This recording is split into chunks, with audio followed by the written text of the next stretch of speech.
എൻ്റെ തൊഴിലാണ് ഞാൻ ചെയ്യുന്നത്. എനിക്ക് ഇതിനകത്ത് ബാക്കി ഫൈറ്റ് സീൻ അല്ലെങ്കിൽ ഒരു സിനിമയിൽ ഉണ്ടാകുന്ന പോലെ ഫൈറ്റ് സീൻ, ഒരു ഇമോഷണൽ സീൻ, ഒരു കോമഡി സീൻ, അത്ര തന്നെ എനിക്കൊരു ഇൻറ്റിമേറ്റ് സീനുള്ളൂ. അതിന് പ്രത്യേകിച്ച് ഒരു ഇമ്പോർട്ടൻസ് കൊടുക്കുന്നില്ല. ഞാൻ ബാക്കി സീൻ ചെയ്യുന്നത് എങ്ങനെയാണോ അത്ര തന്നെയുള്ളൂ എനിക്കൊരു ഇൻറ്റിമേറ്റ്സ്. അത് ഇങ്ങനെ ഭയങ്കര സ്പെഷ്യലായിട്ട് പറയേണ്ട ഒരു കാര്യമുണ്ടെന്ന് എനിക്ക് തോന്നുന്നില്ല. അപ്പം എന്തുകൊണ്ട് ആ ഒരു സീൻ വരുമ്പം ഇത്രയും വിവാദങ്ങൾ ഉണ്ടാവുന്നു, അതും സ്ത്രീകൾക്ക് തന്നെ എന്ന് എനിക്ക് മനസ്സിലാവുന്നില്ല. കാരണം എന്താണെന്ന് എനിക്കറിയില്ല. മേ ബി അല്ല, എനിക്ക് തോന്നിയിട്ടുള്ളത് ഇവരുടെ ഒരു സെക്ഷൽ ഫ്രസ്ട്രേഷൻ കൊണ്ടായിരിക്കാം. കാരണം പുറത്ത് ഒരു ഹിന്ദി സിനിമയോ ഒരു ഇംഗ്ലീഷ് സിനിമയോ ആകുമ്പോൾ നമ്മൾ കണ്ടിരിക്കാറുണ്ട്. ഈ സീൻ ആരും വെറുക്കുന്നൊന്നുമില്ല, എല്ലാവരും കാണാറുള്ളത് തന്നെയാണ്. പക്ഷെ മലയാളത്തിലെ ഒരു മലയാളി നടി ചെയ്യുന്ന സമയത്ത് ഇത്രയും പ്രശ്നം ഉണ്ടാവുന്നത് എന്താണ്? മേ ബി അവരുടെ ഒരു സെക്ഷൽ ഫ്രസ്ട്രേഷൻ കൊണ്ടായിരിക്കാം. എല്ലാവരും അല്ല, കുറച്ച് പേര്. അല്ല, കിച്ചുവിന് ആ സമയത്ത് പ്രശ്നങ്ങളൊന്നും ഉണ്ടായില്ലല്ലോ. പെൺകുട്ടിക്കാണല്ലോ എപ്പോഴും പ്രശ്നം വരുന്നത്. അതെ, അതെന്താ ചോദിക്കാത്തത്?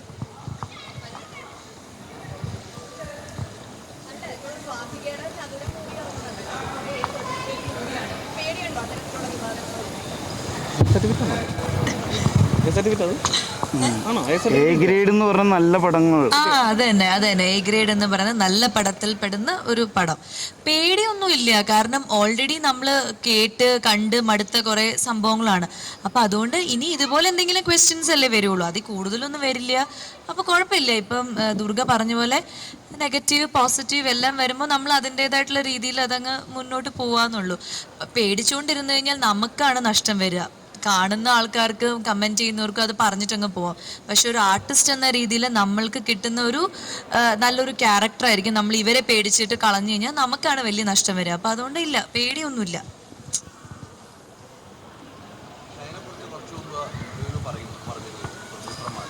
പ്രൊഡ്യൂസർമാർ ആരാണോ? പ്രൊഡ്യൂസർ കിച്ചു. അത് പറയരുത്. അഡ്വാൻസ് വാങ്ങി. അതിനുശേഷം പൈസ മതിയെന്ന് പറഞ്ഞു. അത്തരമൊരു ക്യാരക്ടർ താങ്കൾക്ക് ഉള്ളത് എന്ത് മനസ്സാണ്? അല്ല, നമ്മൾ ലോക്ക്ഡൗൺ ആയിട്ട് ഇരുന്ന സമയത്ത് നമ്മളെല്ലാവരും വീടുകളിലായപ്പോൾ ഒന്ന് പുറത്തിറങ്ങിയാൽ മതി, എന്തെങ്കിലും പണി ചെയ്താൽ മതി എന്നുള്ളൊരു മനസ്സിലായ ആ സമയത്ത് ഒരു വർക്ക് ചെയ്യാന്നുള്ളതാണ്, ഒരു വർക്കിൻ്റെ ഒരു പ്രാധാന്യം. പുറത്തിറങ്ങി ആളുകളുടെ ഇടയിൽ ഇറങ്ങി വർക്ക് ചെയ്യുന്നതിൻ്റെ ഒരു പ്രാധാന്യം നമ്മൾ വളരെയധികം അറിഞ്ഞു. അല്ലേ? അതിനാണ് കൂടുതൽ പ്രാധാന്യം. അപ്പോൾ അങ്ങനെ വർക്ക് വരുന്ന സമയത്ത് പണമില്ലെങ്കിൽ വർക്ക് ചെയ്യുന്നില്ല എന്ന് നമുക്ക് പറയാൻ പറ്റില്ലല്ലോ. വർക്കിനെയാണല്ലോ നമ്മൾ ഏറ്റവും അധികം ഇഷ്ടപ്പെടുന്നത്. പണം അതിന് ശേഷമല്ലേ ഉണ്ടാവുന്നത്. അപ്പോൾ അങ്ങനെ ഒരു വർക്ക് വരുന്ന സമയത്ത് പണം ഇല്ലാത്തത് കൊണ്ട് അതിനൊഴിവാക്കാൻ എനിക്ക് തോന്നാറില്ല. കാരണം ആളുകളായിട്ട് കമ്മ്യൂണിക്കേറ്റ് ചെയ്യുക, ആളുകളായിട്ട് വർക്ക് ചെയ്യുക, കൂട്ടുകാരായിട്ട് വർക്ക് ചെയ്യുക, ഒരുമിച്ച് വർക്ക് ചെയ്യുക എന്നുള്ളതിലാണ് കൂടുതൽ ആനന്ദം. കാശ് വേണം. ആ വർക്കിനെ നമുക്ക് പൂർണ്ണമായിട്ട് അവിടെ ഇരുന്ന് ചെയ്യാൻ നമ്മുടെ ജീവിതത്തിലെ ഒരുപാട് കാര്യങ്ങൾ നമുക്ക് സെറ്റിൽ ചെയ്യണം. അതിനാണ് നമുക്ക് പണം. ആ പണം അവിടെ കൊണ്ട് സെറ്റ് ചെയ്ത് കഴിഞ്ഞാൽ നമുക്ക് ഇവിടെ പൂർണ്ണമായിട്ട് ഇരിക്കാം അവിടെ.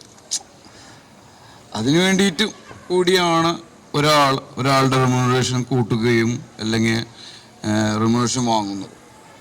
അല്ലാതെ അതിനു വേണ്ടിയിട്ടല്ല ഇതൊന്നും. ആദ്യമേ അതിൽ പങ്കാളിയാവുക എന്നുള്ളതാണ്.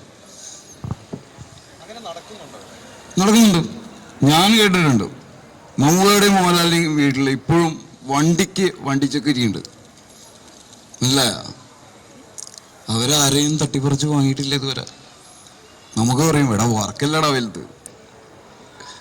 വർക്കിന് വേണ്ടിയിട്ടല്ല നമ്മൾ വന്നത്, സിനിമ ചെയ്യാനല്ല വന്നത്. പൈസ വേണം ജീവിക്കാനായിട്ട്.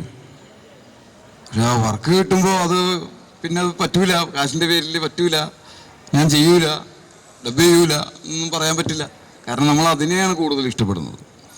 അപ്പോൾ ഇഷ്ടം പോലെ എലിവേട്ടും പറഞ്ഞിട്ടുണ്ട്, ഇഷ്ടം പോലെ വണ്ടിച്ചൊക്കെ ഇരിക്കുന്നുണ്ട്. അവരാരെ കുത്തിന് പിടിച്ചിനും വാങ്ങാൻ പോകുന്നില്ല.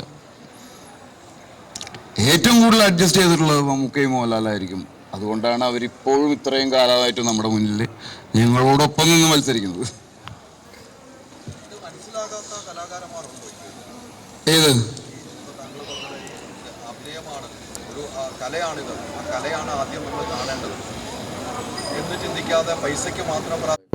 ദുബായിൽ വലിയ കപ്പലുണ്ട്, വലിയ മുതലുണ്ട്, പക്ഷെ ഒരു ചെറിയ സിനിമ ഉണ്ടാക്കാൻ പറ്റിയിട്ടില്ല ഇതുവരെ. എന്തേ സിനിമ വേറെ ആളുടെ വാങ്ങി കൊണ്ടുവന്ന് വെക്കാൻ പറ്റില്ലല്ലോ. അവരുടെ നാട്ടിൽ നിന്ന് തന്നെ അവരുടെ ആൾക്കാർ ഉണ്ടാക്കണ്ടേ. അപ്പം കാശ് കൊടുത്താൽ വാങ്ങാൻ പറ്റാത്തൊരു സാധനമാണ് കല. എത്ര കാശുണ്ടെന്ന് പറഞ്ഞാലും നല്ലൊരു സിനിമ വാങ്ങി വെക്കാൻ പറ്റില്ല. എന്തുകൊണ്ട് ദുബായിൽ ഇത്രയും കാശുണ്ടായിട്ടൊരു ഇൻഡസ്ട്രി ഉണ്ടാവത്തു? കലാപരമായിട്ടൊന്നുമില്ല. വേറെ ആൾക്കാർ ഉണ്ടാക്കിയ സാധനങ്ങൾ വാങ്ങി വയ്ക്കുക, കാശുകൊണ്ട് വാങ്ങി വയ്ക്കാം. അത് ഏറ്റവും കൂടുതലുള്ളത് ലോകത്തെ ഏറ്റവും നല്ല ഇൻഡസ്ട്രി മലയാളം ഇൻഡസ്ട്രി എന്ന് ഞാൻ പറയും. കാരണം ഇത്രയും ചെറിയ സ്പേസിൽ നിന്നുകൊണ്ട് ഇത്രയും നല്ല ചിത്രങ്ങൾ ഉണ്ടാക്കുന്നത് ക്വാളിറ്റിയിൽ വേറൊരു സ്ഥലവുമില്ല, വേറൊരു രാജ്യമില്ല ഇത്രയും ഇൻഡസ്ട്രിയുള്ളത്. കലാപരമായിട്ട് ഇന്ത്യ ഭയങ്കര റിച്ചാണ്, കേരളം അതിലും റിച്ചാണ്. പണത്തിന് പ്രാധാന്യം കൊടുക്കുന്നവർ കലാകാരന്മാരല്ല. പണം അവർ പ്രാധാന്യം കൊടുക്കുന്നത് അവർക്ക് കലയിൽ മുഴുകാൻ വേണ്ടിയിട്ടാണ്. കാരണം ബാക്കി ജീവിത പ്രാരാബ്ദങ്ങളെല്ലാം അടക്കി ക്യാഷ് കൊടുത്ത് അടക്കിയാലാണ് അവർക്ക് ഇവിടെ മുഴുകിയിരിക്കാൻ പറ്റുള്ളൂ. അതിനു വേണ്ടിയിട്ടാണ് അവർ പണം വാങ്ങുന്നത്. ഇപ്പോൾ നിങ്ങളുടെ കാര്യം തന്നെ എടുത്ത് നോക്കിയേ, നിങ്ങൾക്ക് വലിയ സാലറികളൊന്നും ഇല്ലല്ലോ, ഉണ്ടാ? എന്നിട്ടും ഈ രാത്രിയിൽ ഇവിടെ വന്ന് നിൽക്കുന്നത് എന്തിനാ? ഇതിനോടുള്ള ഇഷ്ടം കൊണ്ടല്ല.